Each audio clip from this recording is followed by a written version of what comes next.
안녕하세요. 어디 가서 아는 척하기 위해 공부하는 허석사입니다. 요즘 인공지능 활용해서 사진이나 동영상 만들어 보신 분 많으실 것 같습니다. 각종 공모전에서 인공지능이 그린 그림, 인공지능이 만든 영상, 인공지능이 만든 음악이 대상을 수상했다는 소식도 심심찮게 들려오죠. 이제 내 자리도 없어질 때가 된 건가 하는 생각이 들기도 하는데, 갈 땐 가더라도 인공지능이 어떻게 사진과 영상을 만들어내는지 알아보고 가는 것도 괜찮겠다는 생각이 듭니다. 그래서 오늘은 인공지능이 이미지를 어떻게 만들어내는지 아는 척 해보겠습니다. 이미지를 만들기 위해선 우선 무엇이 이미지인지 알아야 할 것 같습니다. 인공지능이 이미지가 무엇인지 인식해야 하는 것이죠. 예전에도 여러 방식들이 있었지만 인식률이 그다지 높지 않았습니다. 하지만 딥러닝의 등장과 함께 이미지 인식률이 엄청나게 개선되었죠. 여기에 CNN, 합성곱 신경망이라는 모델이 큰 기여를 하게 됩니다. 합성곱 컨볼루션의 의미를 먼저 살펴보면 하나의 함수와 또 다른 함수를 반전 이동한 값을 곱한 다음 구간에 대해 적분하여 새로운 함수를 구하는 수학 연산자를 말합니다. 일단 뭔 말인지 모르겠습니다. 이미지를 통해 좀 더 자세히 알아보면 컴퓨터는 이미지를 0과 1 숫자로 인식합니다. RGB 값이라고 하듯이 픽셀 하나의 색을 RGB 값으로 인식하는 거죠. CNN은 이미지에서 일부분을 떼어내어 필터와 결합시켜 해당 부분의 공간적, 시각적 패턴을 학습합니다. 학습하는 과정에 인간의 시각 시스템처럼 설계된 신경망으로 학습을 하죠.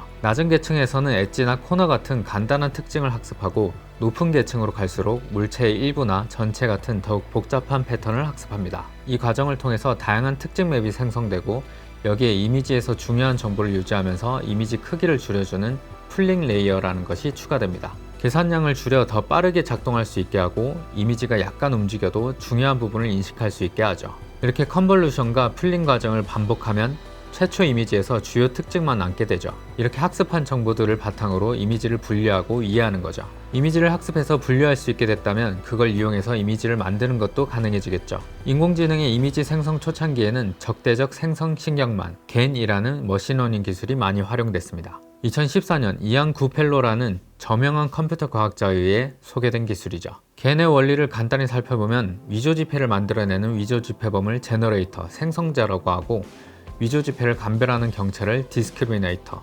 구분자라고 합니다.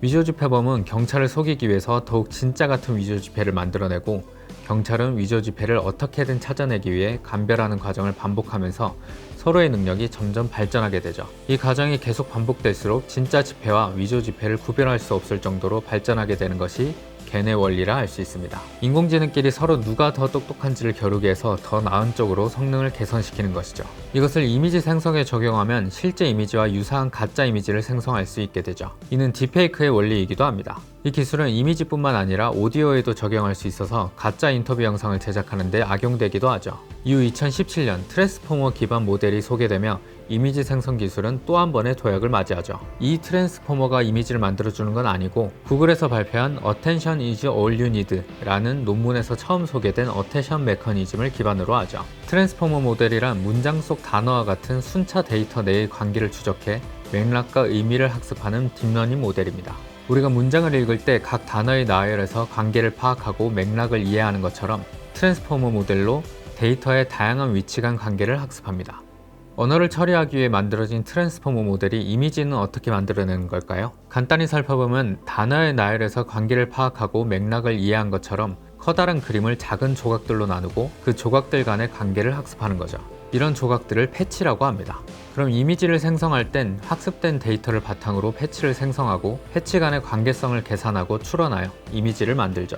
트랜스포머 기반 모델 초기에는 이미지의 낮은 해상도가 문제였지만 점차 성능이 개선되며 지금은 고해상도의 이미지를 생성할 수 있게 됐고, 앞서 살펴봤던 겐과 트랜스포머를 조합하여 더 사실적인 이미지를 생성하기도 합니다. 그리고 시간이 흘러 2020년 디퓨전 모델이 등장하며 또 한 번의 혁신이 일어나죠. 디퓨전 모델은 물리학에 착안한 기술입니다. 물리학에서는 물에 물감을 떨어뜨렸을 때 물감이 퍼져나가는 모습, 연기가 피어오를 때 퍼져나가는 과정을 예측하기 위한 연구를 이어왔습니다. 연구에 따르면 각각의 입자가 이동할 다음 위치는 가우시안 분포로 예측할 수 있는데요. 가우시안 분포는 정규 분포라는 말이 더 익숙한 분들이 많을 텐데, 가우시안 분포라고 하면 좀 더 있어 보이는 효과가 있죠. 과학의 통계적 방법에서 많이 이용되는 확률 분포이기도 하고, 자연현상에서 많이 관측되는 확률 분포 중 하나이기도 하죠. 각각의 입자들이 흩어지는 과정을 가우시안 분포로 모델링할 수 있다면, 가우시안 분포에 따라 이를 반대로 돌려 입자들이 사라지는 모델링도 가능하겠죠. 이러한 개념을 이미지 생성에 도입한 것입니다. 좀 더 자세히 살펴보면 디퓨전 모델은 노이즈 추가와 노이즈 제거 과정을 반복합니다. 원본 이미지에 점진적으로 노이즈를 추가해 차례차례 이미지를 파괴합니다. 최종 단계에 이르면 파괴된 이미지가 가우시안 노이즈와 가깝게 되어 구별하기가 어려워지죠. 이제 다시 노이즈를 제거하는 과정을 거칩니다. 물리학의 확산 모델로 학습한 확률 분포를 사용하여 각 단계에서 노이즈를 제거하죠. 이 과정을 학습하는 동안 노이즈를 얼마나 정확히 예측하는지를 평가하여 이미지 생성의 정확도를 높이죠. 디퓨전 모델의 대표적인 단점이 단계별 연산이 많아 이미지 생성 속도가 느린 것이었는데 더 적은 자원으로 더 빠르게 이미지를 생성할 수 있도록 모델이 지속적으로 개선되고 있죠. 한국전자통신연구원 에트리에서도 생성형 인공지능과 시각지능 기술을 결합해 이미지를 생성하는 기술인 코알라, 코라바 등을 공개했죠.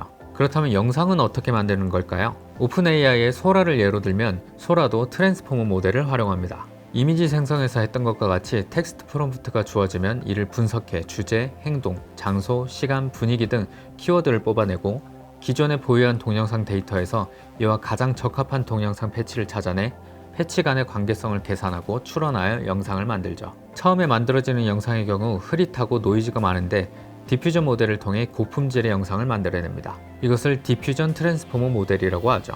그런데 이렇게 인공지능으로 이미지를 만들다 보면 가끔 얻어 걸려서 만족스러운 이미지를 얻을 때도 있지만 대체로 바로 쓰기엔 아쉬운 이미지를 얻게 되곤 합니다. 특히 손을 잘 못 그리는 것이 이슈가 되기도 했었죠. 인공지능이 손을 잘 못 그리는 이유 중 대표적인 것이 손은 너무 세밀한 구조인 데 비해 이미지에서 차지하는 비중이 낮기 때문입니다. 우리는 손이라 하면 보통 엄지, 검지, 중지, 약지, 소지 5손가락에 27개의 뼈, 32개의 관절로 이루어진 형태를 떠올리죠. 물론 이걸 다 따져가면서 떠올리진 않지만 전문적인 화가라면 이런 해부학적 지식을 바탕으로 그리게 되죠. 하지만 인공지능은 손에 대한 정확한 해부학적 지식을 가지고 손을 그리는 것이 아닙니다. 다량의 이미지를 관측하고 거기서 인간의 모습에 해당하는 텍스트 키워드가 이 이미지와 이어진다는 패턴을 학습하죠. 그래서 휴먼이라는 키워드가 주어지면 눈, 코, 입 같이 얼굴을 나타내고 목, 어깨, 팔, 다리 같이 몸을 나타내는 보편적인 특성은 잘 나타내는데 그에 반해 전체 이미지에서 차지하는 비중이 상대적으로 낮은 손의 경우 세밀한 구조를 정확하게 묘사하지는 못하는 거죠. 그래서 쓱 봤을 땐 이상한 것을 못 느끼다가 하나하나 뜯어보면 이상한 부분들이 있는 거죠. 안 그래도 외워야 할 것도 많은데 이런 세세한 것까지 학습해서 정확히 그리기에는 아직 여유가 부족한 것입니다. 인공지능이 그린 이미지에서 글자의 형태가 이상하게 나타나는 것도 비슷한 이유라 알 수 있습니다. 아마 인공지능 입장에서는 이 정도면 된 것 같은데 왜 10이지? 하는 느낌일 겁니다. 그렇다고 이걸 그냥 사용하는 것도 문제가 될 수 있습니다. 일단 그림을 보는 사람의 입장에서 이상하게 느껴진다는 것도 있지만 이 데이터가 쌓이게 되면 인공지능의 잘못된 학습을 더욱 강화할 수 있기 때문이죠. 실제로 이미지 생성 인공지능이 등장한 이후 합스부르크 AI라는 개념이 등장했습니다.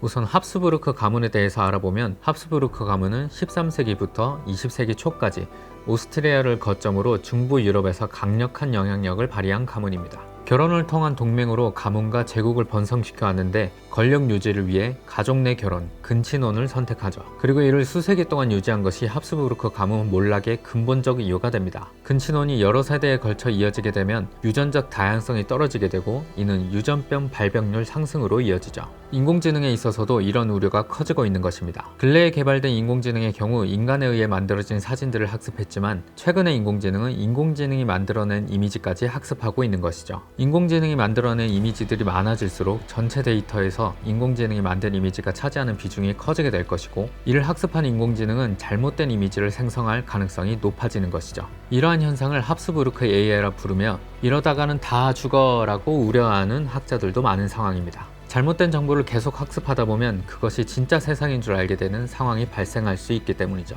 하지만 우리의 현명한 과학자, 개발자 여러분은 이런 문제점이 있다는 것을 인식하고 있고 이를 해결하기 위한 방안도 연구되고 있죠. 이 영상을 제작하는데도 인공지능의 도움을 많이 받았습니다. 인공지능이 이 컨텐츠의 마무리에는 합스부르크 AI와 같은 프로젝트가 단순한 도구를 넘어 예술과 문화의 새로운 동반자가 될 가능성을 열어줄 것이라 하는 게 어떻겠냐고 제안하기도 했습니다. 아직은 인공지능을 전적으로 신뢰하긴 이른 것 같은 느낌입니다. 왜냐하면 인공지능은 인간이 만든 데이터를 학습했는데 인간이 만든 데이터도 완벽한 것이 아니기 때문이죠. 인공지능이 발전하듯이 인간지능도 함께 발전해야 서로에게 도움이 되지 않을까 하는 생각이 드네요. 인공지능이 이미지와 영상을 만드는 원리에 대해 간략히 알아봤는데 생략된 부분이 많습니다. 박식한 전문가 여러분께서 추가 설명이 필요한 부분에 대해서 댓글로 설명해 주시면 모두가 함께 더 많이 아는 척 하는데 도움이 될 것 같습니다. 전문가 여러분의 댓글을 기대하며 이 영상이 인공지능이 영상을 만드는 원리에 대해 조금 아는 척 하는데 도움이 되셨다면 구독, 좋아요 눌러주시고 궁금한 과학기술이 있다면 댓글에 남겨주세요.